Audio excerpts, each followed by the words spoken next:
Hello friends, welcome to ज्ञान दर्पण। Friends, आज हम बिहार एसएससी के चौथे प्रैक्टिस सेट का डिस्कस करेंगे, जिसमें बिहार एसएससी के एग्ज़ाम्स में पूछे जाने वाले इम्पोर्टेंट क्वेश्चन को हम कवर करेंगे। फ्रेंड्स, अगर वीडियो पसंद आए तो चैनल को सब्सक्राइब और वीडियो को लाइक करें और ज़्यादा से ज़्यादा शेयर करें। आज के हम प्रैक्टिस सेट में 30 सामान्य ज्ञान के इम्पोर्टेंट प्रश्न जो हैं कवर करेंगे। चलिए, आज का पहला क्वेश्चन देख लेते हैं। आज का पहला क्वेश्चन है, देश के सर्वोच्च नागरिक पुरस्कार पद्म पुरस्कार की शुरुआत निम्नलिखित में से किस वर्ष की गई थी? ये 1954 में किया गया था, जो कि सी ऑप्शन सही है। अब पद्मश्री पुरस्कार, इस पुरस्कार के बारे में हम जान लेते हैं। देश के सर्वोच्च नागरिक पुरस्कार पद्मश्री की पुरस्कार की शुरुआत वर्ष 1954 में की गई थी और पद्म पुरस्कार की घोषणा हर साल गणतंत्र दिवस पर किया जाता है और 1955 में पद्म पुरस्कार को पद्म भूषण और पद्मश्री में बदल दिया गया है। ये इम्पोर्टेंट फैक्ट है क्वेश्चन के बारे में। फ्रेंड्स, हर एक क्वेश्चन के बारे में मैं आपको विस्तार से बताऊंगा, इसलिए वीडियो के अंत तक जुड़े रहें। चलिए, अगला क्वेश्चन देख लेते हैं।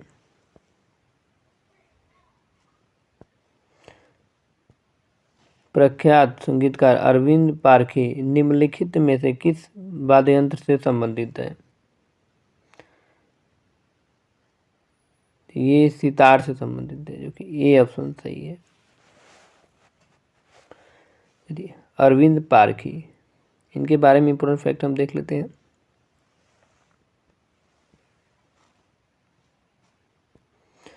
वर्ष 2018 में अरविंद पारखी को भारत का तीसरा सर्वोच्च नागरिक पुरस्कार पद्म भूषण दिया गया था और 2023 में जो तबला वादक जाकिर हुसैन को भारत का सर्वोच्च नागरिक पुरस्कार पद्म विभूषण दिया गया है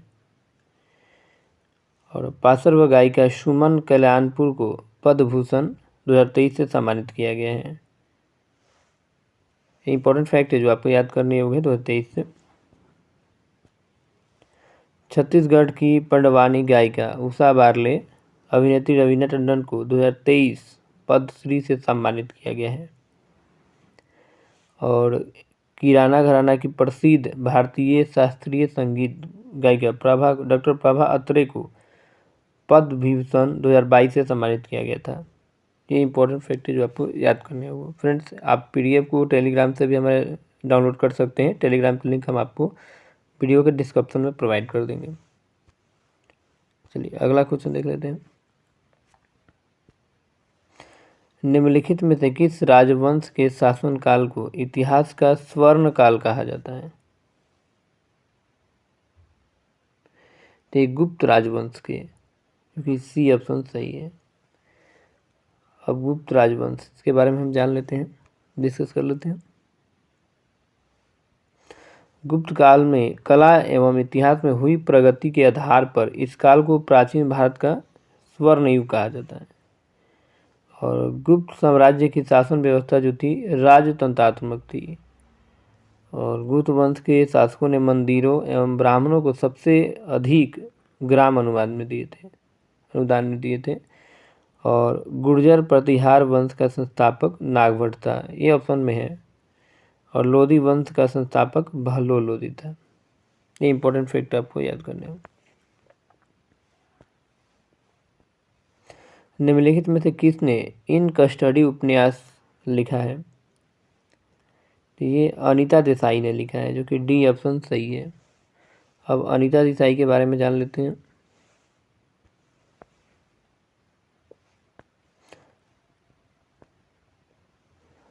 अनीता देसाई का पहला उपन्यास क्राई द पीकॉक है और अनीता देसाई को वर्ष 2021 में Tata literature life time achievement award से सम्मानित किया गया है।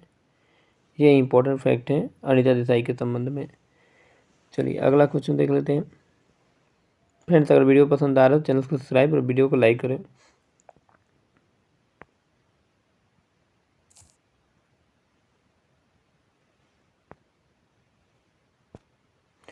विधि विधेयक को प्रस्तुत करने के कितने दिनों के भीतर संसद द्वारा पारित किया जाना होता है? ये 75 दिनों के अंदर, जो कि ए ऑप्शन सही है। अब विधि विधेयक के संबंध में इंपॉर्टेंट फैक्ट हम देख लेते हैं।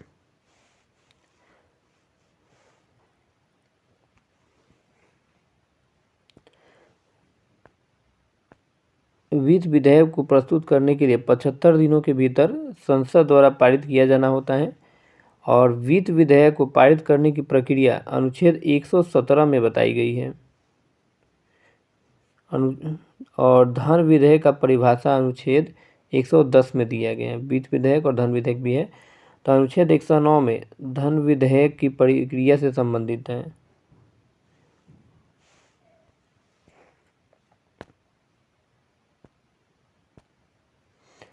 और विधि विधेयक से के संबंध में संयुक्त बक्षक बुलाई जा सकती हैं और विधि विधेयक को राष्ट्रपति पुनर्विचार के लिए लौटा सकता है।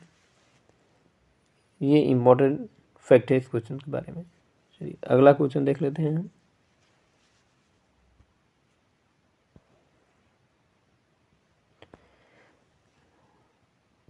2011 की जनगणना के अनुसार भारत की साक्षरता कितनी दर थी? ये सी 74.4%, 74.4% था। अब इसकी जनगणना के बारे में हम जान लेते हैं। इस जनगणना के दौरान सर्वाधिक साक्षरता वाला केंद्र शासित प्रदेश लक्षद्वीप है, जो कि 91.8% है, और न्यूनतम साक्षरता वाला केंद्र शासित प्रदेश दादर एवं नागर हवेली, जो कि 76.2% था। और साक्षरता जो है जो साक्षरता वाला राज्य है वो केरल राज्य, जो कि 93.91% है, और न्यूनतम साक्षरता वाला जो राज्य है वो बिहार है, जो कि 61.8% है। ये इंपॉर्टेंट फैक्ट है। चलिए अगला क्वेश्चन देख लेते हैं।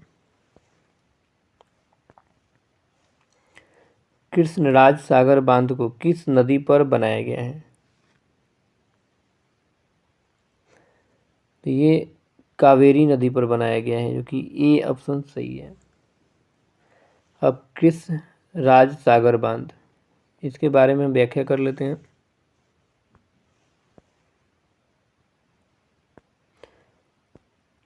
कृष्णराज सागर बांध कर्नाटक राज्य में स्थित है और कृष्णराज सागर बांध 1932 में कर्नाटक में मैसूर और मांड्या जिले के कावेरी नदी पर बनाया गया था।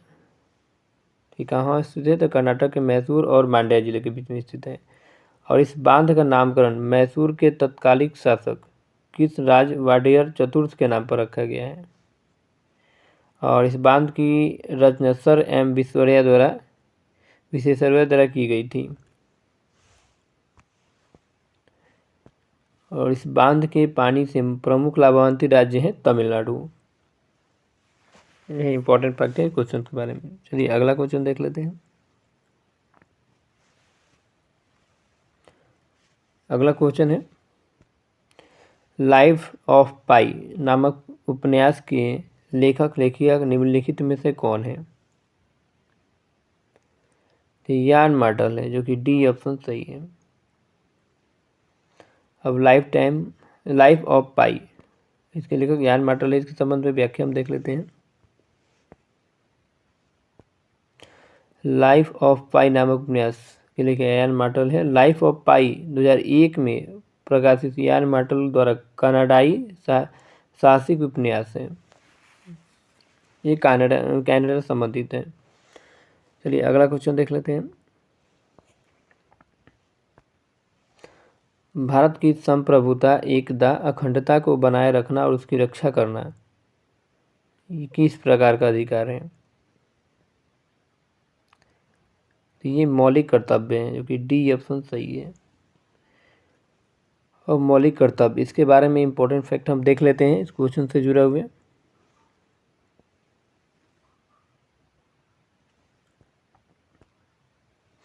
भारत की संप्रभुता, एकता और अखंडता को बनाए रखना और उसकी रक्षा करना मौलिक कर्तव्य है। और मौलिक कर्तव्य मूल संविधान का भाग नहीं था। इसे सरदार स्वर्ण सिंह समिति 1976 की सिफारिश पर 42वें संविधान संशोधन द्वारा जोड़ा गया है। ये वर्ड है संप्रभुता, एकता और अखंडता, ये 3 शब्द जोड़े गए थे। मौलिक कर्तव्य पूर्व सोवियत संघ के संविधान से ग्रहण किया गया है। ये भी इम्पोर्टेंट है, याद रखने योग्य। वर्तमान में मौलिक कर्तव्य की संख्या 11 है और मौलिक कर्तव्य का उल्लेख संविधान के अनुच्छेद 51 के क में किया गया है। ये भी इम्पोर्टेंट है। और 86वां संविधान संशोधन 2002 के द्वारा 6 से 14 वर्ष की आयु के बच्चों को शिक्षा का अवसर प्रदान करना मौलिक कर्तव्य में जोड़ा गया है। ये कुछ इंपॉर्टेंट फैक्ट है। चलिए अगला क्वेश्चन देख लेते हैं।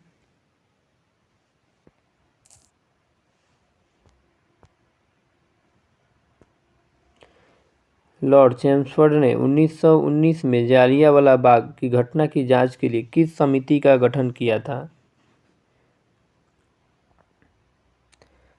तो ये हंटर समिति का किया गया, जो कि डी ऑप्शन सही है। जालियांवाला बाग 1919 और हंटर समिति, इसके बारे में हम इम्पोर्टेंट फैक्ट देख लेते हैं।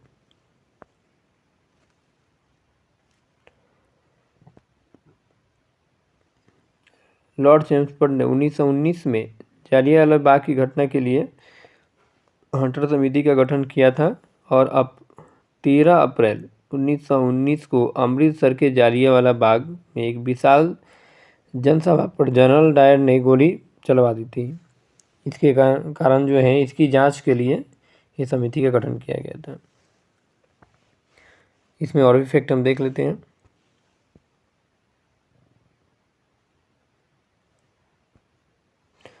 रविंद्रनाथ टैगोर ने जालियांवाला बाग हत्याकांड के विरोध में अंग्रेजों द्वारा दी गई नाइटहुड की उपाधि वापस कर दी थी।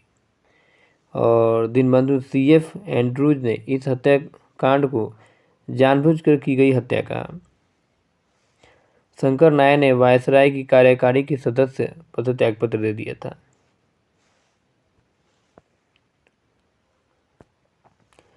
कांग्रेस ने इस हत्याकांड की जांच हेतु मदन मोहन मालवीय की अध्यक्षता में एक समिति की नियुक्ति की। कांग्रेस की जांच समिति में मोतीलाल नेहरू, महात्मा गांधी, अब्बास तैयब जी और पुपुल जयकर सदस्य थे।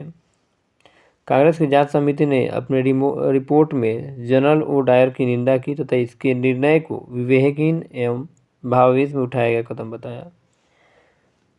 हालांकि हंटर आयोग ने इसे सही साबित किया था। अगला क्वेश्चन देख लेते हैं। क्रूना निम्नलिखित में से किस देश की मुद्रा था? तो ये क्रोएशिया का था, जो कि ए ऑप्शन सही है, क्रोएशिया।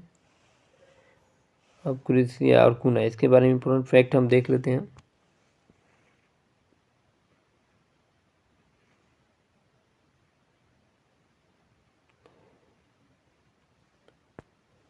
क्रूना जो क्रोएशिया देश की मुद्रा था और क्रोएशिया ने 1 जनवरी 2023 से यूरो मुद्रा अपनाने वाला 20वां देश बन गया है। यानी अब जो इसका मुद्रा है वो यूरो है। और ऑस्ट्रिया की जो मुद्रा है ये भी यूरो ही है। और केन्या का शिलिंग है और संयुक्त अरब अमीरात का दिरहम है। ये याद रखेंगे। चलिए अगला क्वेश्चन देख लेते हैं हम।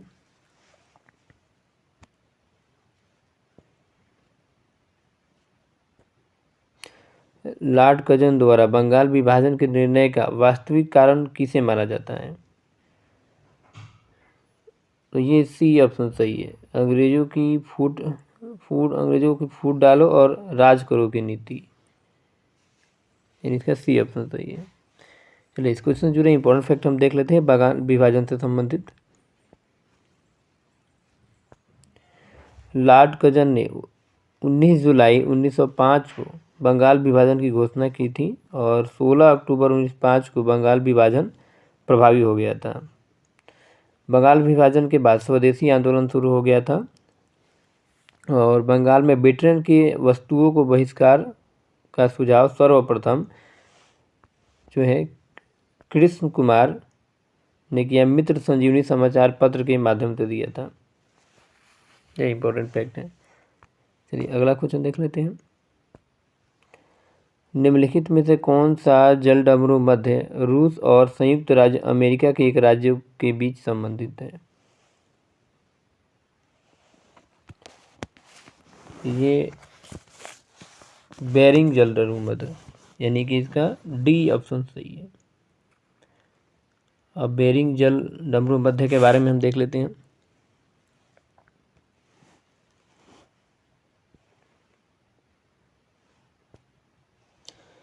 बेरिंग जलडमरू मध्य यह रूस और संयुक्त राज्य अमेरिका के एक राज्य के बीच स्थित है। बेरिंग जल संधि बेरिंग सागर और चुकी सागर को जोड़ती है, और बेरिंग जल संधि अलास्का और रूस के बीच स्थित है। बेरिंग जल संधि से होकर अंतर्राष्ट्रीय तिथि रेखा भी गुजरती है। ये भी इंपॉर्टेंट फैक्ट हम याद रखने योग्य है। और इसके अलावा मैगलन जल संधि प्रशांत महासागर और दक्षिणी अटलांटिक महासागर को जोड़ती है, और मैगलन जल संधि चिली देश में अवस्थित है। डोवर जल संधि इंग्लिश चैनल एवं उत्तरी सागर को जोड़ती है। इंग्लैंड फ्रांस का संबंध डोवर जल संधि से है।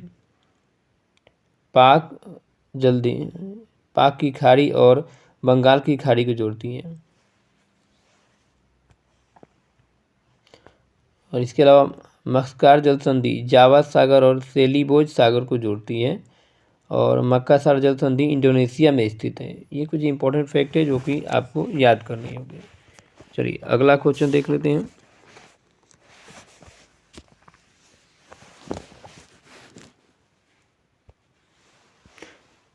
अगला क्वेश्चन है, द्वीप समूह टिएरा डेल फुएगो किस महाद्वीप में स्थित है? सी दक्षिणी अमेरिका में स्थित है। चलिए इसके बारे में इंपॉर्टेंट फैक्ट हम देख लेते हैं। यह दक्षिणी अमेरिका मध्य अमेरिका में मैक्सिको और वेस्ट इंडीज के संयुक्त रूप को लैटिन कहते हैं। इसका एक फैक्ट है दक्षिण अमेरिका के बारे में। चलिए अगला क्वेश्चन देख लेते हैं।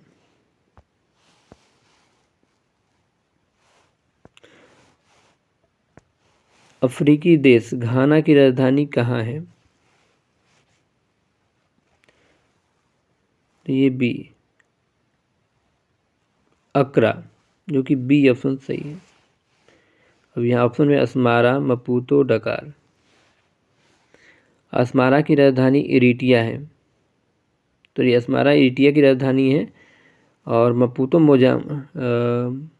मोजाम्बिक देश की राजधानी है, और डकार जो है सेनेगल की राजधानी है। जैसे कि आप देख सकते हैं अफ्रीका देश घाना की राजधानी अक्रा है, अस्मारा इरिटिया की राजधानी है, मपूतो मोजाम्बिक की राजधानी है, और डकार सेनेगल की राजधानी है। अगला क्वेश्चन देख लेते हैं।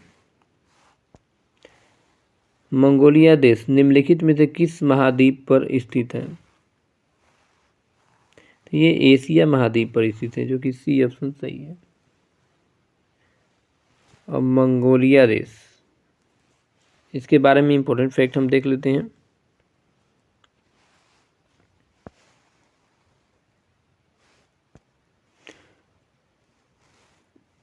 मंगोलिया देश एशिया महाद्वीप पे स्थित है। मंगोलिया की राजधानी उलान बटोर है, और इसकी मुद्रा जो है तुगरिक है।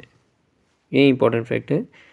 और गोबी मरुस्थल मंगोलिया और चीन में स्थित है, और गोबी मरुस्थल एशिया का सबसे बड़ा मरुस्थल है। मंगोलिया भू आवेष्टित देश है। ये कुछ इंपॉर्टेंट फैक्ट है इसके बारे में। चलिए अगला क्वेश्चन देख लेते हैं। बिहार पंचायत राज अधिनियम कब पारित किया गया है? ये 2006 में पारित किया गया था, जो कि डी ऑप्शन सही है। इस क्वेश्चन के बारे में इंपॉर्टेंट फैक्ट हम देख लेते हैं। बिहार पंचायत राज अधिनियम 2006 में पारित किया गया था, और बिहार पंचायत राज संशोधन अधिनियम 2021 में बनाया गया है। ये इंपॉर्टेंट फैक्ट है जो कि याद करनी होगा।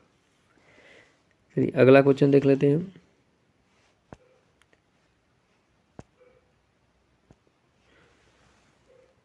अगला क्वेश्चन है, काम के बदले अनाज कार्यक्रम किस पंचवर्षीय योजना में प्रारंभ किया गया था? तो ये 5वीं में किया गया था, क्योंकि बी ऑप्शन सही है। और पंचवर्षीय योजना, इसके बारे में हम फैक्ट देख लेते हैं। काम के बदले अनाज कार्यक्रम 5वीं पंचवर्षीय योजना में शुरू किया गया था और 5वीं पंचवर्षीय योजना 1974 से 78 तक था। और इस पंचवर्षीय योजना में रोजगार बढ़ाने और गरीबी उन्मूलन पर जोर दिया गया था। ये कुछ इंपॉर्टेंट फैक्ट है। चलिए अगला क्वेश्चन देख लेते हैं। अखिल भारतीय बाघ अनुमान 2022 नामक रिपोर्ट के अनुसार सर्वाधिक बाघों की संख्या वाला राज्य कौन सा है? ये मध्य प्रदेश है, सी ऑप्शन सही है। मध्य प्रदेश की जो कैपिटल भोपाल है वर्तमान में, याद रखेंगे। अब इस क्वेश्चन के बारे में इंपॉर्टेंट फैक्ट हम देख लेते हैं।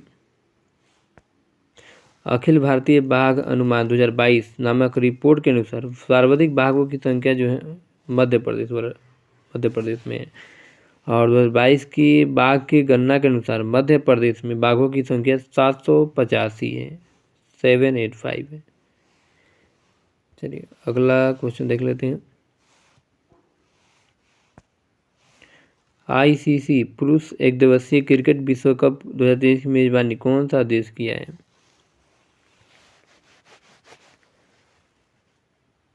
ये भारत ने किया, ये ऑप्शन सही है।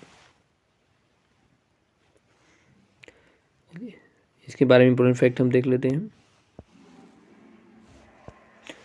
2023 क्रिकेट विश्व कप का 23वां संस्करण था और क्रिकेट विश्व कप 2023 का शुभंकर किरिको वर्ष को चुना गया था। ये कुछ इंपॉर्टेंट फैक्ट है कि आपको याद करने होंगे। चलिए अगला क्वेश्चन देख लेते हैं। बिहारी पुरस्कार किस क्षेत्र से संबंधित है? तो ये साहित्य से संबंधित है, जो कि डी ऑप्शन सही है। अब बिहारी पुरस्कार, इसके बारे में इंपॉर्टेंट फैक्ट हम देख लेते हैं।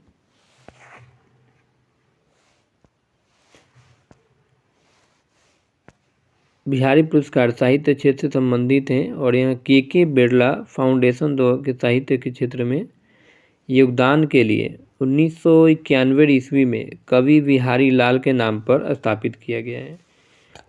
और के बिरला फाउंडेशन द्वारा 32वां बिहारी पुरस्कार जो है डॉक्टर माधव हाडरा को प्रदान किया गया है। ये कुछ इंपॉर्टेंट फैक्ट है जो कि आपको याद करना होगा। चलिए अगला क्वेश्चन देख लेते हैं।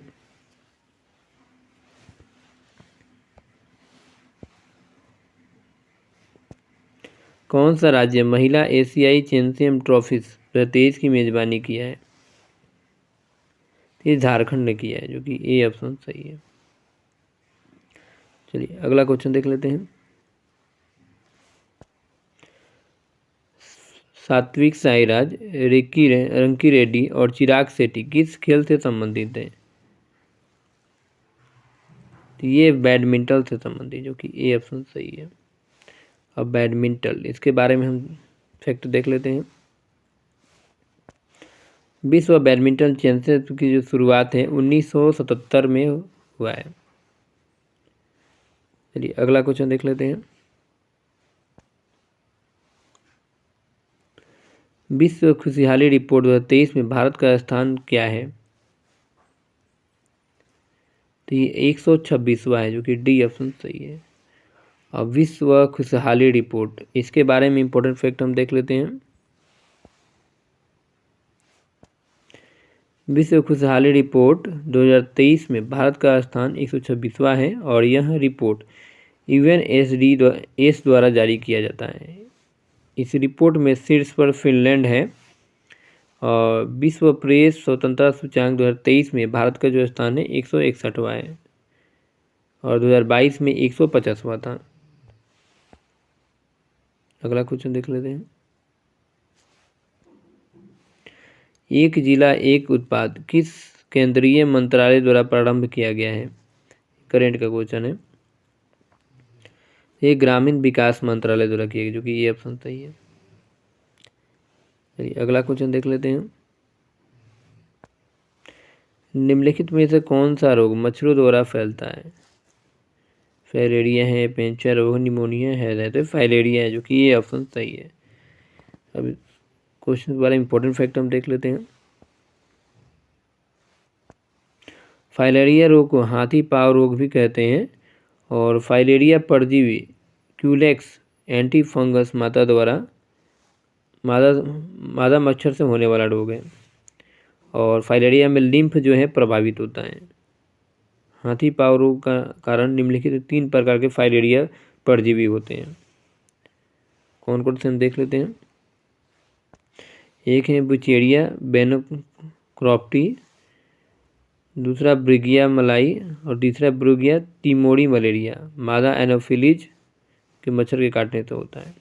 ये इंपॉर्टेंट फैक्ट है। चलिए अगला क्वेश्चन देख लेते हैं।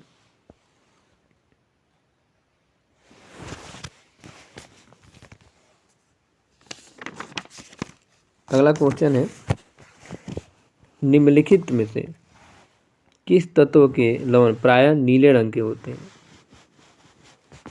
तो ये जो जिंक कॉपर के जो हैं, डी ऑप्शन, कॉपर के जो हैं लवण जो है प्रायः नीले रंग के होते हैं। और इसके तांबा को एक उत्कृष्ट धातु भी कहा जाता है और आदि मानव द्वारा सबसे पहले तांबा का ही उपयोग किया गया था, यानी कॉपर का उपयोग किया गया था। अगला क्वेश्चन देख लेते हैं।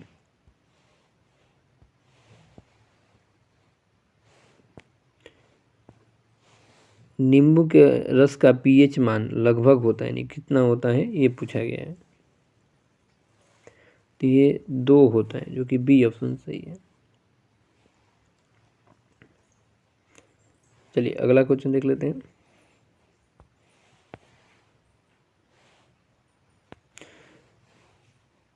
मिश्रण का निर्माण किस प्रकार के तत्वों के संयोग से होता है? केवल ठोस, केवल द्रव, ठोस द्रव दोनों, ठोस द्रव गैस, तो डी ऑप्शन सही है। ठोस द्रव गैस तीनों सही होता है।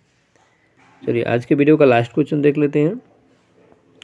रासायनिक परिवर्तन के साथ होते हैं तो नए प्रकार के पदार्थ का निर्माण होता है, निकाय की एलोलोपों में परिवर्तन, पदार्थ के रासायनिक गुणों में परिवर्तन, तो ये सभी होता है, जो कि डी ऑप्शन सही है। फ्रेंड्स आज के वीडियो में इतना ही क्वेश्चन है, मिलते हैं नेक्स्ट वीडियो में। फ्रेंड्स अगर वीडियो पसंद आए तो चैनल को सब्सक्राइब और वीडियो को लाइक करो, ज़्यादा से ज़्यादा शेयर करें ताकि आने वाले वीडियो की नोटिफिकेशन अब तक आसानी तक मिल सके।